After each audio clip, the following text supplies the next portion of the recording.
19, e os irmãos vão acompanhar a leitura a partir do verso de número 11. Lucas, capítulo 19, versos de 11 até o verso de número 27.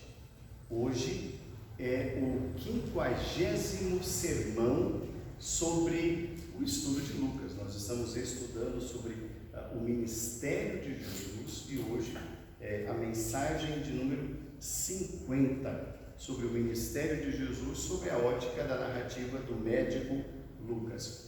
Assentados reverentemente, os irmãos vão acompanhar a leitura de Lucas 19, a partir do verso de número 11. E assim nos diz a palavra do Senhor.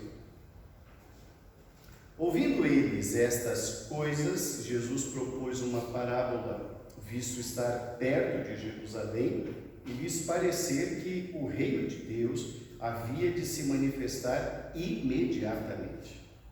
Então disse: certo homem nobre partiu para uma terra distante com o fim de tomar posse de um reino e voltar.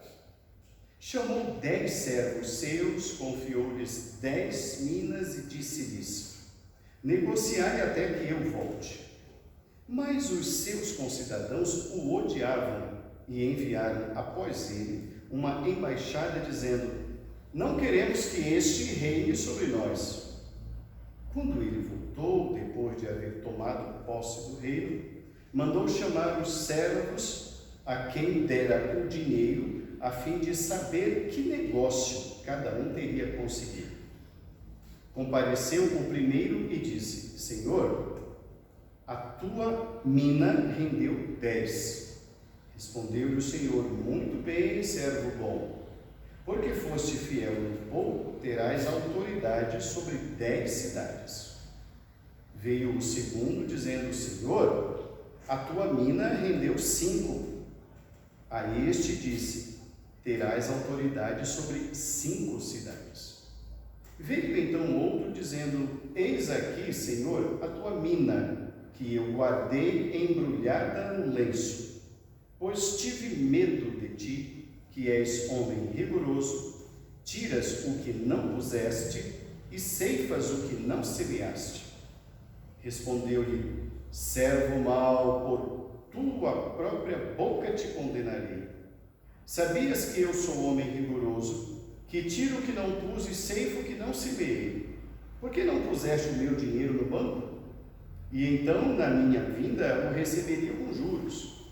E disse aos que o assistiam: tirai-lhe a mina e dai-a ao que tem 10.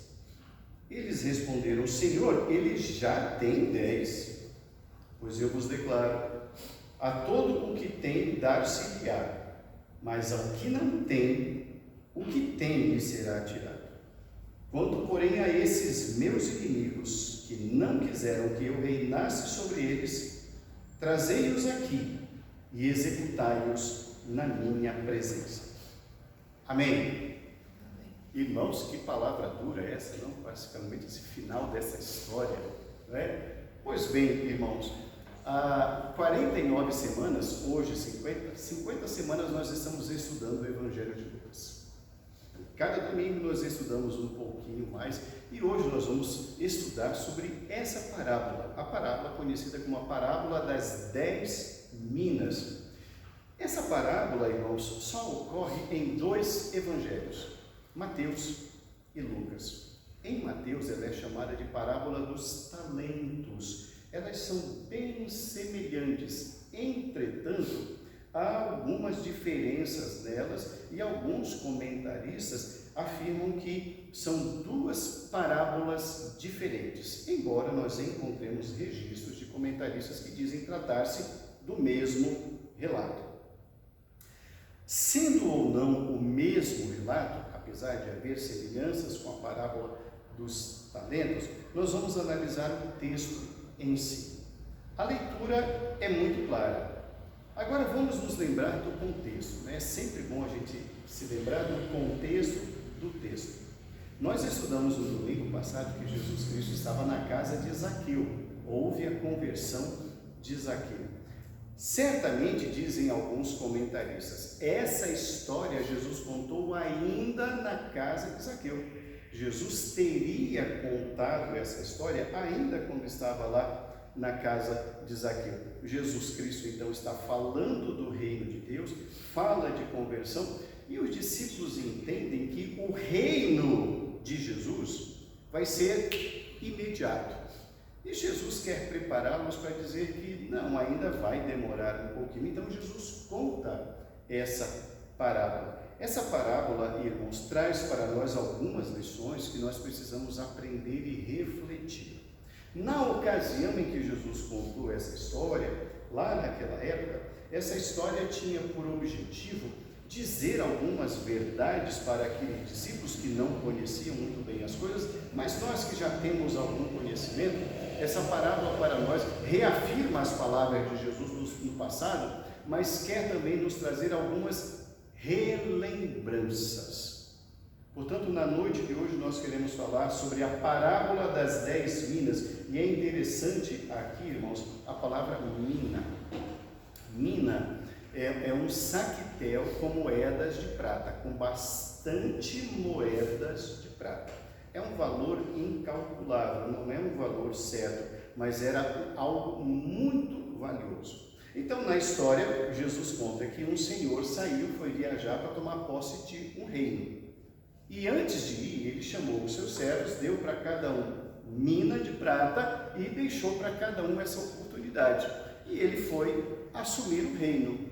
Quando ele assumiu o reino e voltou, ele foi pedir contas. Quando ele pediu contas, ocorre o quê? Cada um vai dizer, olha, Senhor, está aqui, o Senhor me deu, eu rendi 10. Então você vai reinar sobre 10 cidades. Chamou o outro falou, Senhor, aquele dinheiro que o Senhor me deu, rendeu 5. Bom, então você vai reinar sobre 5 cidades. Chamou o terceiro falou, olha, aquilo que o Senhor me deu, está aqui. Eu coloquei num paninho, pode perceber, não mexi nada, está tudo direitinho. E ele achou que aquilo iria agradar o Senhor. E o Senhor falou, não, você foi um servo mau, porque você não fez absolutamente nada. Você sequer colocou num banco para que houvesse um rendimento mínimo, uma atualização monetária. Eu não quero lucro, mas o que você está provando para mim é que você não serve. Então você é um servo mau. E aquilo que você tem já não é mais seu. Eu vou dar para quem rendeu mais, porque ele está mostrando que está fazendo mais. E aqueles todos que não gostam de mim, que não me aceitam como rei, todos serão executados. Essa palavra foi uma palavra muito dura. Essa parábola, irmãos, essa história traz para nós muitas lições. Na noite de hoje, eu quero, irmãos, refletir juntamente com os irmãos sobre 5 lições que nós podemos aprender com essa parábola, a parábola das 10 minas. A primeira lição que nós aprendemos aqui nesse texto, irmãos, é que essa parábola é uma mensagem sobre a volta de Jesus, ele voltaria, e o estabelecimento do reino de Deus na sua plenitude. Essa história fala da volta de Jesus e do estabelecimento do reino de Deus em sua plenitude. Volte o seu olhar para o verso de número 12. O verso 12 diz assim: então disse, certo homem nobre partiu para uma terra distante com o fim de tomar posse de um reino e voltar. Jesus Cristo, irmãos, quando ele fala do reino, quando ele sempre falou do reino, ele fala do reino de Deus.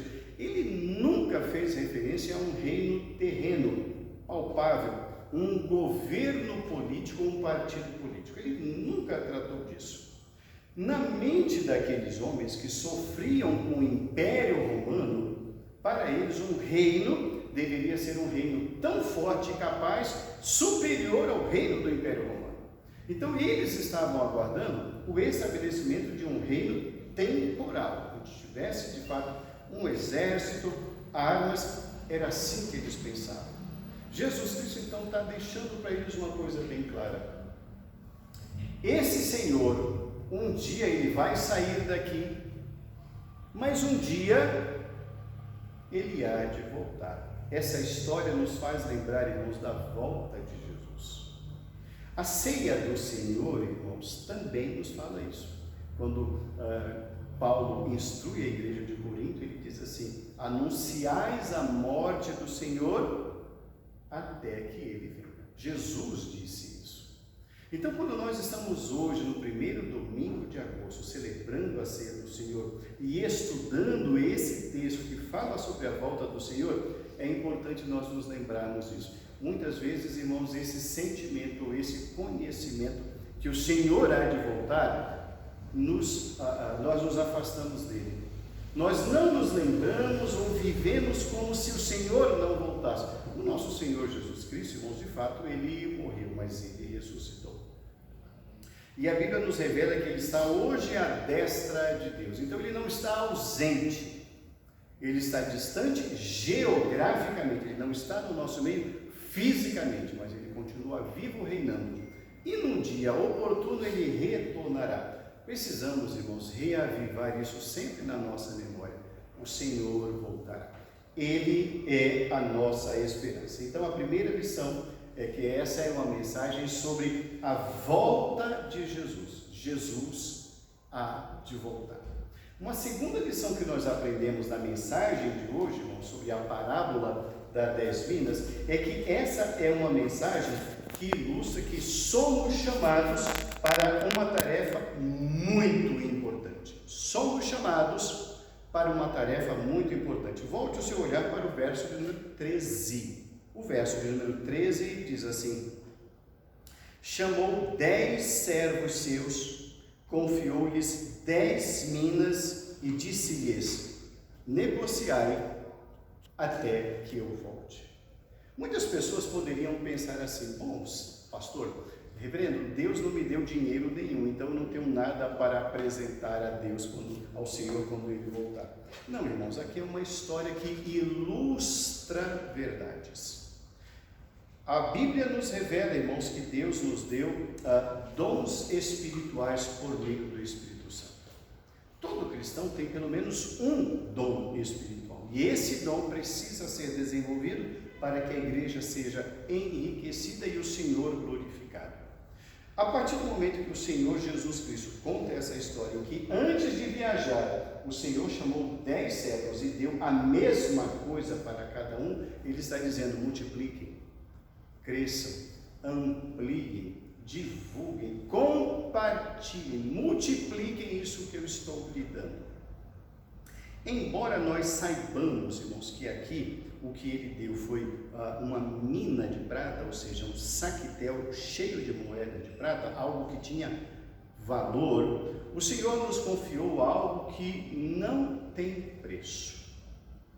É a sua graça, o seu perdão, o seu amor, a salvação e os dons espirituais. Então, quando o Senhor Jesus Cristo nos confia os seus dons, os dons espirituais, Ele está dizendo a mesma coisa: trabalhe, multiplique, divulgue, invista.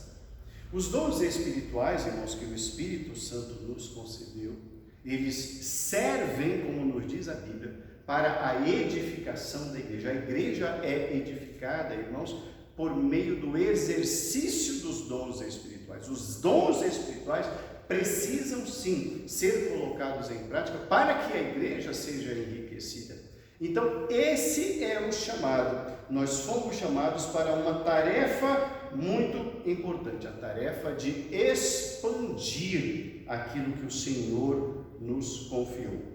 Uma terceira lição que nós aprendemos nesse texto aqui, irmãos, é que essa história, a parábola das 10 minas, é uma história que ilustra uma grande rejeição ao senhorio do futuro rei. Essa história ilustra uma grande rejeição ao senhorio do futuro rei. Verso 14: mas os seus concidadãos o odiavam e enviaram após ele uma embaixada dizendo: não queremos que este reine sobre nós. Jesus Cristo aqui está fazendo uma referência ao povo judeu do passado, que era um povo que haveria de rejeitá-lo, e de fato, como diz a Bíblia, veio para o que era seu e os seus não o receberam.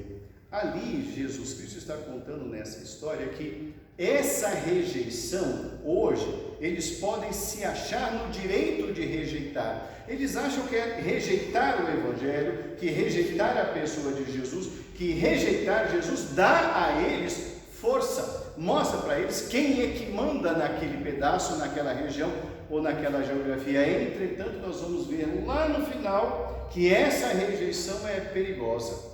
Se ela for terminal, se a pessoa não mudar, isso vai ser terrível lá adiante. Mas saibamos isso, que nós trabalhamos para alguém que o povo não gosta. Nós estamos multiplicando algo para alguém, estamos compartilhando algo de que muitos detestam, que é o Evangelho de Jesus. O Evangelho, irmãos, de fato,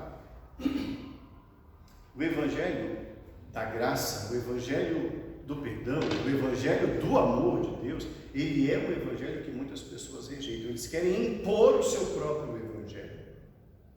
O Evangelho do Senhor Jesus Cristo, irmãos, é o Evangelho que transforma, que cura e salva. Mas aqui nessa terceira lição, no verso de número 14, Jesus está dizendo, tem gente que não quer. Precisamos nos lembrar disso, que quando nós formos falar de Jesus para as pessoas, muitas pessoas não vão aceitar. Isso é comum, isso é natural. Nós não devemos nos abalar com isso na hora de multiplicarmos essas minas que o Senhor nos deu, porque essa história ilustra, sim, uma grande rejeição sobre o Senhor, o futuro Rei. Uma quarta lição, a penúltima lição da noite de hoje, irmãos.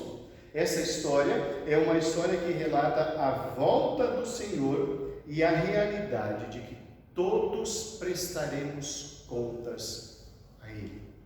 O Senhor voltará e todos nós prestaremos contas a Ele. A partir do verso de número 15. Quando ele voltou, depois de haver tomado posse do reino, mandou chamar os servos a quem dera o dinheiro, a fim de saber que negócio cada um teria conseguido. Sabemos e já aprendemos que o Senhor voltará, isso nós já sabemos, e glórias a Deus por isso. Entretanto, a volta de Jesus, irmãos, não será uma volta para nada, não. A volta do Senhor Jesus Cristo tem algumas implicações. Uma dessas implicações é uma grande prestação de contas. Os textos seguintes nos informam a 3 classes de pessoas. A primeira que multiplicou por 10, a outra que se multiplicou por 5 e a outra que fez absolutamente nada. Isso a gente percebe, irmãos, a classe de pessoas que haverá de prestar contas. Vai ter gente que no dia da volta do Senhor Jesus Cristo, no dia do juízo final, vai realmente mostrar frutos maravilhosos para o Senhor. Ele receberá os seus galardões. Haverá gente que vai fazer muito, não tanto quanto o primeiro, mas não é uma disputa, é o que pôde fazer. Afinal de contas, a Bíblia nos diz, tudo quanto te vier às mãos para fazer, faze conforme as tuas forças. Às vezes a gente pode muito, faz muito. Às vezes a gente não pode fazer muito, então a gente não vai fazer muito. Mas mesmo assim, esse ainda multiplicou e foi abençoado, recebeu galardões. Mas eis que, conforme eu disse, todos prestaremos contas, até aquele que nada fez. Aquele que nada fez também vai prestar contas. Aquele que rejeitou também vai prestar contas. A prestação de contas, irmãos, é um momento do qual nenhum ser humano vai poder escapar. E aqui, esse último, ele simplesmente apresentou tudo o que é tinho. Ele até mesmo diz, eu coloquei tudo embrulhado num lenço. Pode perceber que eu nem mexi. Da forma como o Senhor me deu, está aqui. Ele então achava que aquilo era bom. Ele achava que aquilo ali era positivo, porque ele nada retirou. Mas não era para isso. A palavra foi, quando o Senhor chamou os 10, lá no verso 14, ele disse, negociai até que eu volte. Ou seja, o momento de multiplicar é hoje. Ele podia ter feito isso nem que seja um dia antes, porque o tempo da multiplicação foi longo. A terra que ele foi tomar posse era uma terra distante. Havia tempo e houve tempo para o desenvolvimento dos talentos, a multiplicação dos dons. Mas ele nada fez. Por vezes nós nos esquecemos que prestaremos contas ao Senhor. Às vezes nós pensamos assim: o Senhor está longe, ele foi para longe, ele não vai voltar. Mas ele não marcou data para voltar, mas ele voltará. Não nos esqueçamos que prestaremos contas ao Senhor da Seara. A quinta e última lição que nós aprendemos com essa história, a parábola das minas, irmãos, é que é uma história que relata uma grande realidade, a realidade do juízo final.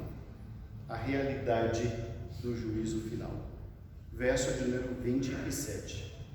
Quanto, porém, a esses meus inimigos que não quiseram que eu reinasse sobre eles, trazei-os aqui e executai-os na minha presença.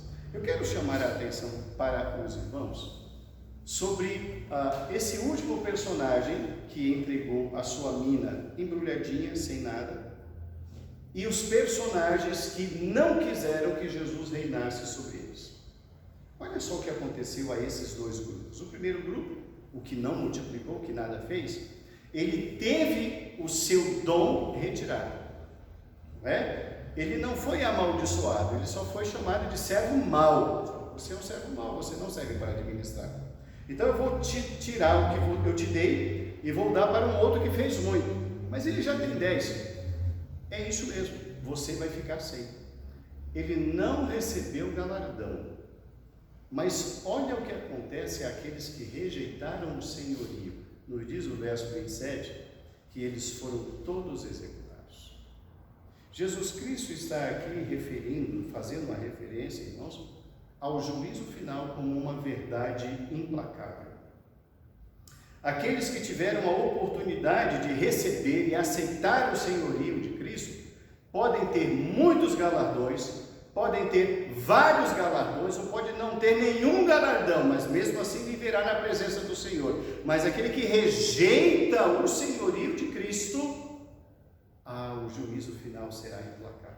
Não haverá perdão, não haverá uma outra oportunidade, haverá julgamento. Precisamos entender, irmãos, que hoje é tempo de salvação, hoje é tempo de nós nos reconciliarmos com Deus, hoje é tempo de perdão, hoje é tempo de a vida ser colocada em ordem com Deus. Porque Ele hoje, Jesus, é o nosso advogado, Ele nos defende, Ele nos perdoa, Ele nos reconcilia com o Pai.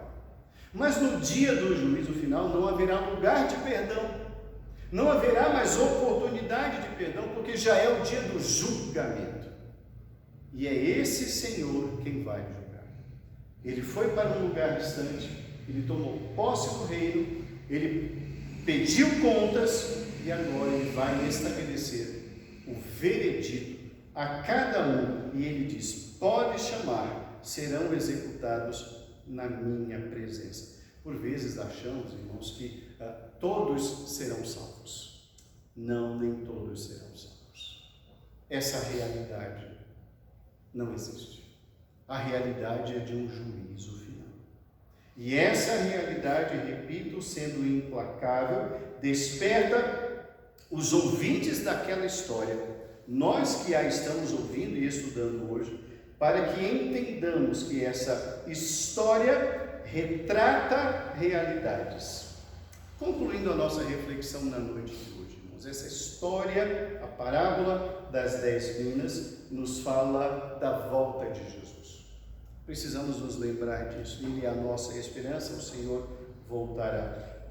Ilustra também uma verdade de que temos algo precioso nas mãos, o reino de Deus, dons, talentos, o Evangelho, a graça, o amor, os dons espirituais. Vivemos no meio de um povo que rejeita o Senhor Jesus. A rejeição é uma realidade. E nós, por estarmos identificados com este Senhor e com esse reino, também sofremos rejeição. Mas devemos seguir adiante. Devemos seguir adiante porque o nosso Senhor voltará. E nós prestaremos contas a Ele, porque Ele há de nos prestar, de nos pedir essa prestação de contas. Devemos então multiplicar, devemos então falar dessa graça e desse amor, porque a realidade do juízo final é uma realidade para todos. No dia do juízo final, irmãos, quando o Senhor retornar, Ele dirá aos que estiverem à sua direita: vinde, benditos de meu Pai, e entrai para a posse da herança que vos está preparada desde antes da fundação do mundo. E dirá àqueles que o rejeitaram: apartai-vos de mim, malditos. O destino de vocês é o inferno, eternamente, e já não haverá mais tempo de salvação, nem de arrependimento, porque Jesus já não será Salvador, Ele será juiz. Já não haverá mais o que fazer. Essa história, irmãos, que Jesus contou, talvez lá na casa de Zaqueu, ou nas imediações, não sabemos, é importante que nós nos lembremos dos seus significados. O Senhor, o nosso Senhor Jesus, Ele não está distante, Ele voltará. Ele sabe o que temos feito. Mas e nós? Nós sabemos o que estamos fazendo com aquilo que Ele nos deu? Nós estamos enterrando os talentos, ou nós estamos aplicando, multiplicando, usando para que outras pessoas tenham conhecimento desse Senhor? Ele voltará e devemos prestar contas a Ele. Você está preparado para prestar contas ao Senhor? Você está preparado para prestar contas ao Senhor Jesus daquilo tudo que Ele lhe deu? Pensemos nisso. Que Deus nos abençoe, que Deus nos guarde, que a sua palavra seja multiplicada em nós e por meio de nós. Amém.